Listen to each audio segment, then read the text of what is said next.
妹妹昨日一直在紫宸殿里陪乐须娘娘照顾小殿下，今晨终是脱身，便急匆匆地赶过来，特意想过来拜一拜姐姐。你既然这么急着来拜我，为何昨日初见时不拜，现在才拜？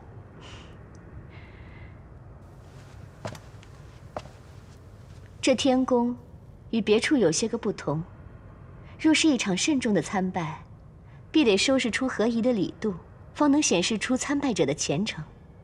这按照天宫的规矩，姐姐方值天宫，妹妹便该来参拜的。只是这件大事，君上从来没同妹妹提起过，是以昨日初见，竟没能认出姐姐来，殿前失仪，倒让姐姐笑话了。此番妹妹来的这样迟，先给姐姐赔不是了。却是我初来乍到，不懂你们这天宫的规矩。听你这样说起来，倒还挺有趣的。那你便依着这规矩来拜我吧。方才妹妹已经拜过了呀。拜过了？你这拜也太平易近人了。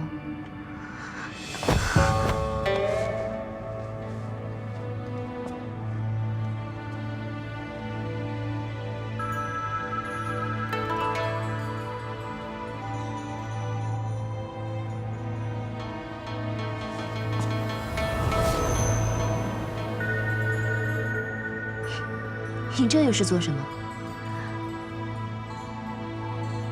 方才那一拜，妹妹是依着侧妃拜正妃的规矩；现在的这一拜，却是要拜恩人。姐姐这几个月来对阿离的照拂，妹妹实在是感激不尽。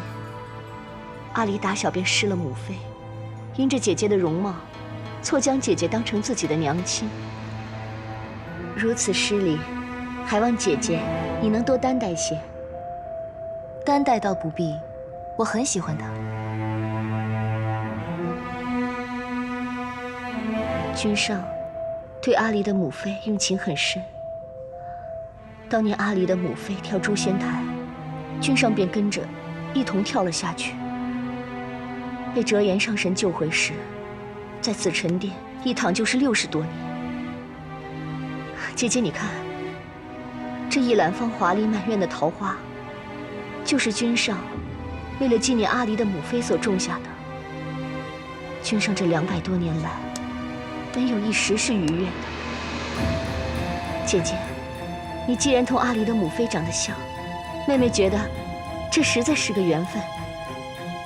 方才的这一拜，也是盼着姐姐你能够早日同君上成婚，以慰藉君上那颗已经死了一半的心。这侧妃倒真是机灵得很。这是要说我青丘白浅能得夜华如此倾心相待，只是因为和阿离娘亲长得很像。亏得我在凡界游荡时瞧了许多这样桥段的戏本子，方能入木3分地领会他这个话背后的意义。你既和我推心置腹地说了这么许多，我也应当同你讲几句心里话。姐姐请说。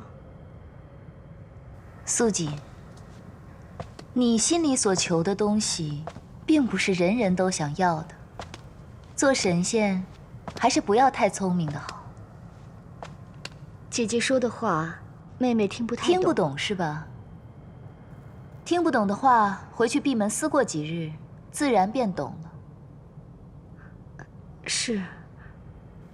先别急着起来，我还有几句话要提点你。我这个人呢，一向受四海八荒众仙朝拜，依的是我们青丘的礼。你若说要来正经的拜我一拜，需提前3日沐浴更衣，吃斋焚香，3日后方可向我行3跪9叩之礼。这礼是麻烦了些，但若是你那夫君夜华来拜我，我也是受得起。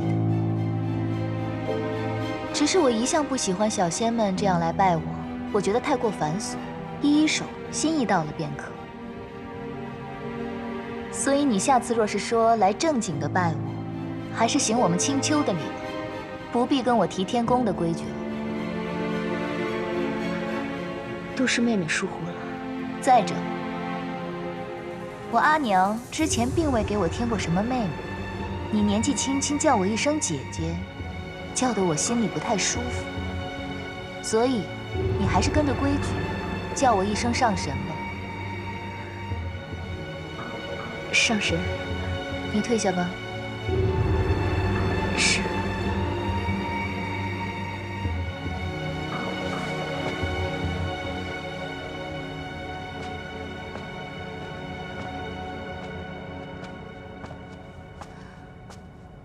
想不到叶华竟是这样的情种。当初他应该是爱团子娘爱得深切，若我推断的没错，团子娘应该是被这素锦逼得跳了诛仙台吧。以叶华的性子，怎么没将这素锦给劈了？上神料得不错，是劈过一回。你说什么？那时，君上方醒过来，身上不济且万念俱灰，没有一丝活气息，整日只一个人关在殿中，连小殿下也不理。可不过2个月，天君便令一顶轿子将素锦娘娘抬进洗梧宫。那一日，君上将一把冷箭刺入她的胸膛，天君及时赶来，将她救了回去。后来，他由天君保着，成功入了洗梧宫。君上一直把他当成养着我家主子眼珠的一个罐子罢了。眼珠？他那双眼珠，便是从奴婢命苦的主子身上偷来的。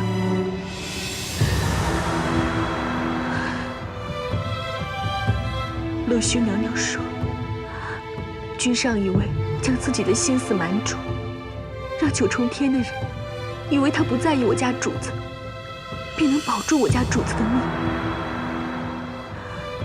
可他的心思瞒住了天上诸位神仙，也让我家主子心灰意冷，以为君上当真嫌弃了他，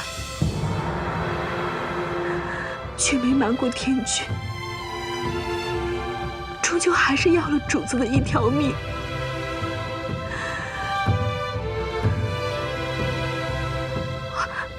奴婢失言。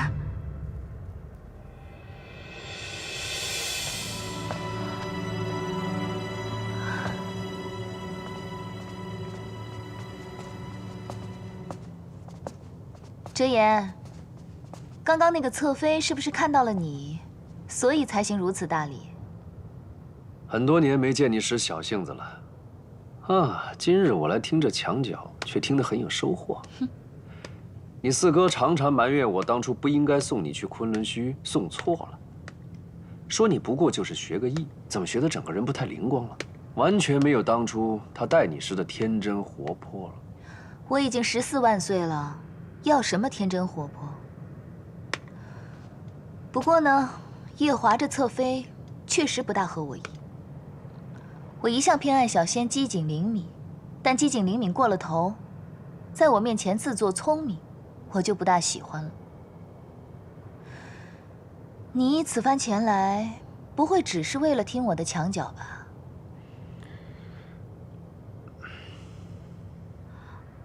奴婢先去上清静，后着上神。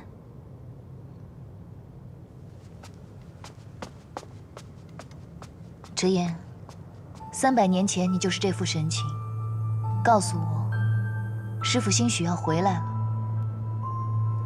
当初我就空欢喜一场，如今，我告诉你，墨渊真的要回来了，你也不寂寞。你当真不是在骗我？丫头，这次绝对不是骗你的。前些日子，我跟珍珍去了趟西海，办了一趟事情，在那里遇到了西海大皇子。那时候我就发现这西海大皇子身上的仙气很不一般，于是我就施了仙法，查探了一番。结果查探下来，竟被我发现他是2个人。醒着的那个是他自己，睡着的另一个如何？另一个便是你师父墨渊。你怎么知道的？你年少时也曾跟我学过这门法术。西海大皇子身上沉睡的另一个人，我随着他的源头追随过去，查出他是由一片一片破碎的灵力结合而成。试问这四海八荒，还有谁能够凭着虚无缥缈的灵力，将一个破碎不堪的人一片一片的重新结合起来？那也就是墨渊才有这个本事。再则，他是父神的嫡子，我是父神养大的，从小我们2个便在一起，他的仙气，我自然是熟悉得很。从前你曾经跟我提过，说墨渊灰飞烟灭之前，曾嘱咐你们10几个师兄弟等他。我一直以为那是他留给你们的一个念想，直到昨夜我见到他，才真正叫我佩服。墨渊这辈子从没让人失望过，这才是峥嵘男儿的本色。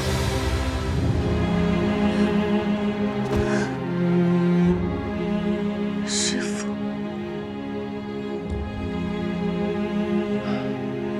他花了7万年才到今日这个模样，如今还有一点散，需要借旁人的仙力继续调养。想必也是因为如此，墨渊才沉睡在西海大皇子的身体里，借以调养。只是不知那西海大皇子可担得起师父？这西海大皇子的身体只不过普通尔尔，他一身的仙力，除了要供自己修养，还要来分散调养墨渊。日子久了，渐渐就把身体拖弱了。墨渊如果真的要醒来的话，恐怕还要7、8千年。只是，这师父为何要挑大皇子？墨渊选择西海大皇子，自然有他的道理。我还记得这西海大皇子年幼时曾经欠下墨渊一个恩情，此番就当是他报恩吧。何况这西海2皇子本来就是你大师兄，就当他哥哥替弟弟报了师恩。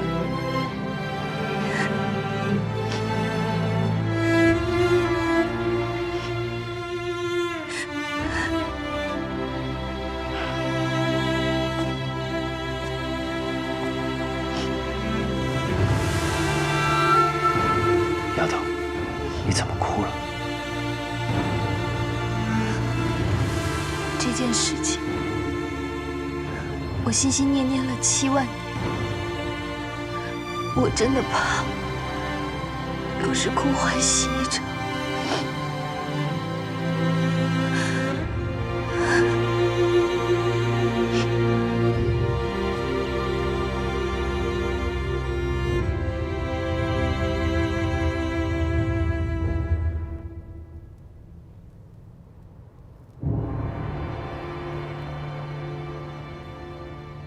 方才你恨不得捏朵云彩，立即奔向西海，怎么眼下又如此磨蹭呢？方才听完你说的这番话，我实在没办法好好的待在这9重天了。就算师父还没有醒过来，我也想去看一看他。只怕你突然离开，没法对你未来的夫婿交代。来这上清净疗伤，我终归欠他人情。若是不告而别，显得我没度量；若是去告别一番，罢了。夜华君，多谢这几日的招待。芊芊，你真的要离开我了吗？上神留下这一封信就走了。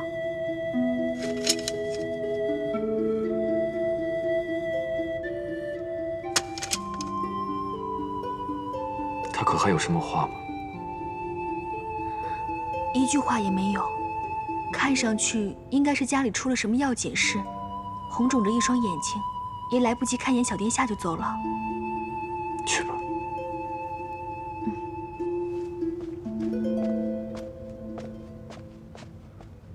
他不是刚来吗？怎么忽然又走了？有件事，他回青丘去处理。哦，那你心情无碍吧？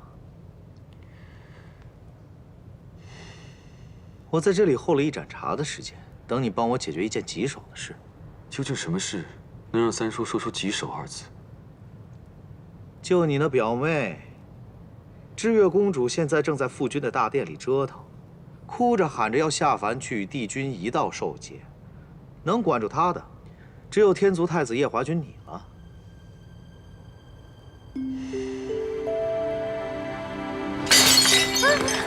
我都摔了这么多东西，你们还不罚我下凡历劫吗？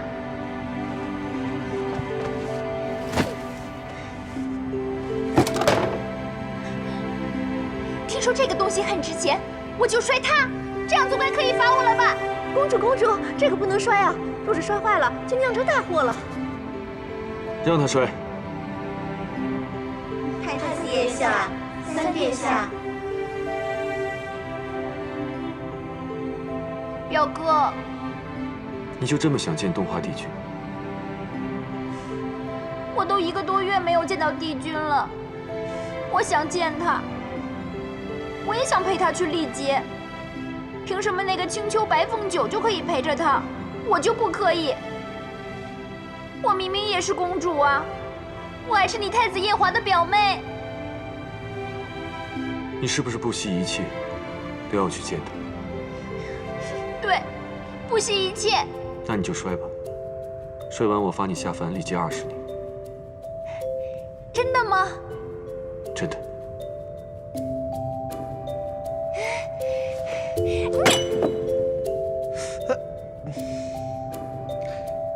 我不是让你来劝这小丫头的吗？你怎么就让她摔了呢？明明知道是求之不得，却还不惜一切要去试的人，这天下能有几个？我为何不成全他？今天这一个个都怎么了？怪里怪气的。三叔，我真的要下凡历劫了。哎呀，我的小姑奶奶，你快别耽搁了，赶紧去找你那位求之不得的东华帝君吧。好嘞。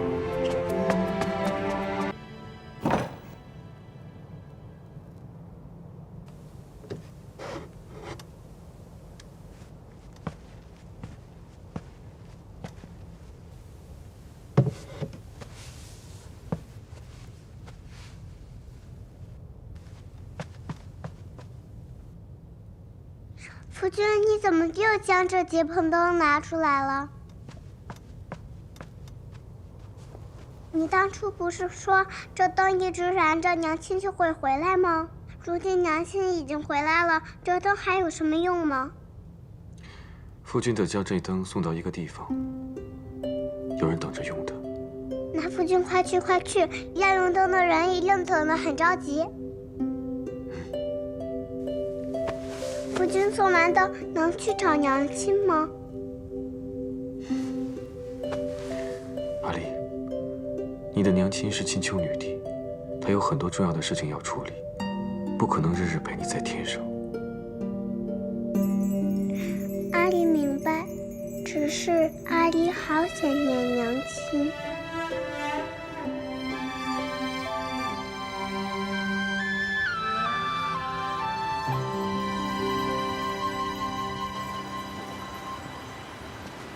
东南西北4海的水军，我印象最淡的便是这西海水军。当初与大师兄闲聊时，他说从他爷爷那一辈开始，近2代的西海水军都为人十分低调，才令得西海一族在4海8荒都没有存在感。唉，就是这么一位低调多年的西海水军，却为他大儿子做了一件很不低调的事情。他儿子不是已经病了600年了吗？儿子病了，请人来医就是了，能做什么呢？这600年前，西海水军为了治他儿子，四处张榜告知。水军，小仙告辞。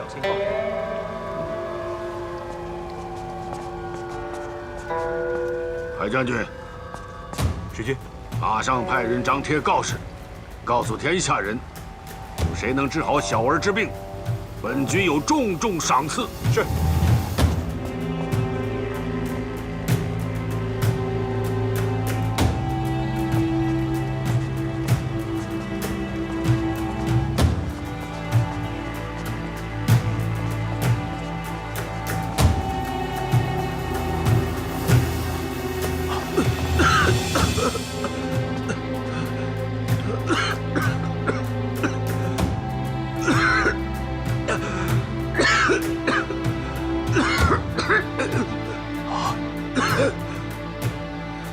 大皇子，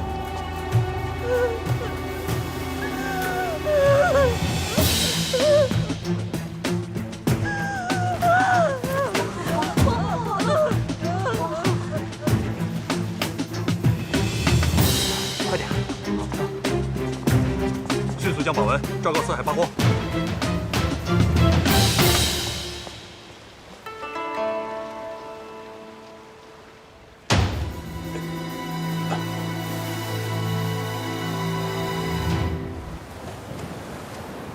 你为何要凑这个热闹？就在前些日子，你四哥偶然间听到你大师兄提起这件事情，自然就想到了我，要我去帮一帮他。难怪这四哥看在大师兄的面子上找到了你。你以为呢？要不是因为你，我又怎么可能会出来呢？冥冥之中，也算是大师兄帮着师傅找到了你。若不是你，怎么会那么容易找到师傅的魂魄？冥冥中自有注定。若要墨渊的身子骨恢复得顺遂，那蝶雍的身子必须好好照料。接下来的日子就要辛苦你了。这本就是我该做的，谈何辛苦？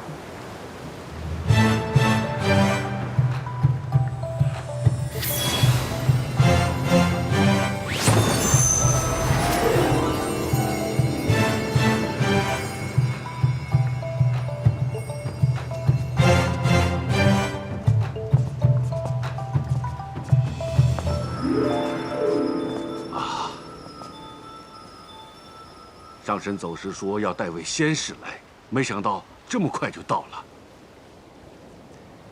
这位仙使是专门负责料理大皇子那种病患的，我不在这段时间，就由他来照顾大皇子。那就有劳仙使了。好说好说。二位请。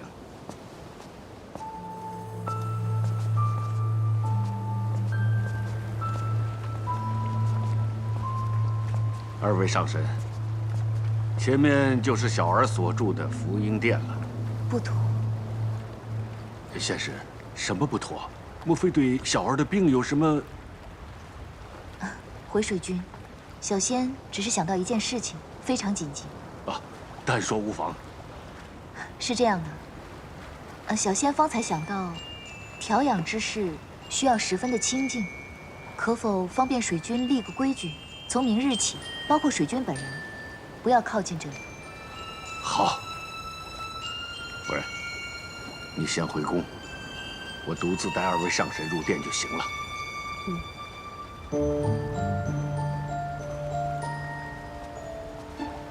二位请。怎么了？我怕碰见大师兄。西海水君，不知二皇子现在身在何处呢？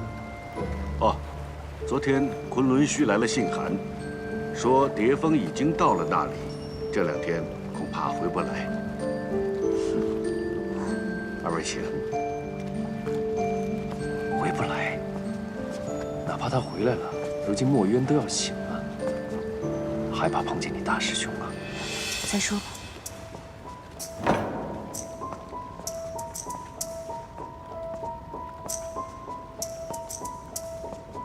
请。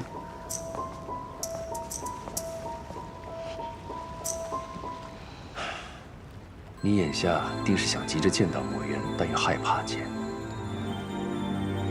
去吧，你都等了7万年了。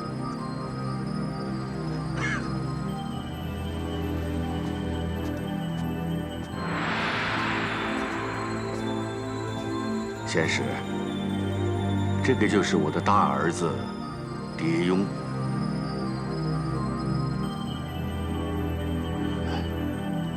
蝶雍，立在你面前的这位锐气千条的仙使，便正是折颜上神座下首屈一指的弟子。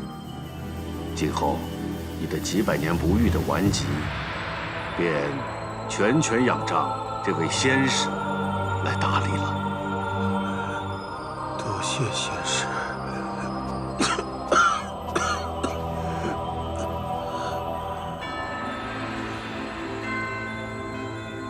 这脉象，不虚不实，不缓不红，不浮不沉。正如折颜所说，再正经不过的脉象。仙师，小儿的病……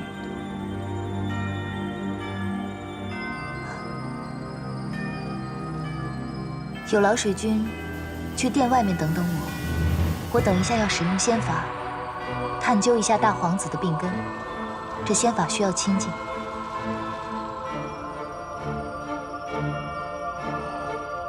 是。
师父，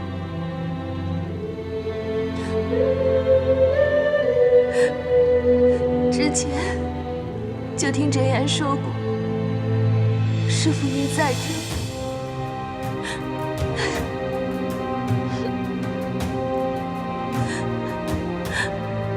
徒儿终于找到您了，徒儿来晚了，师父。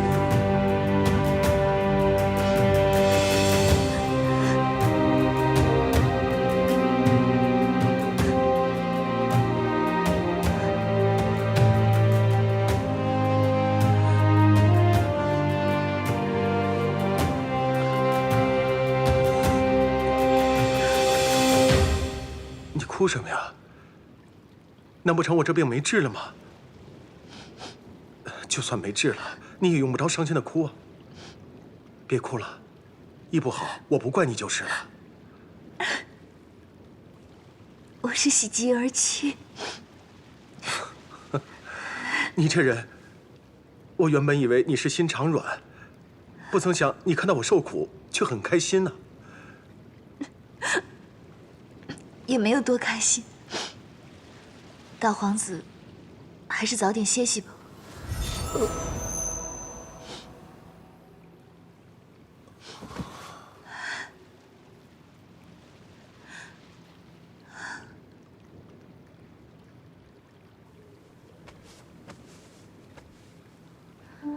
折颜说的没错，若仅靠着蝶雍这副不大健壮的身子骨，师父少不得需要调养7、8千年才能真正醒过来。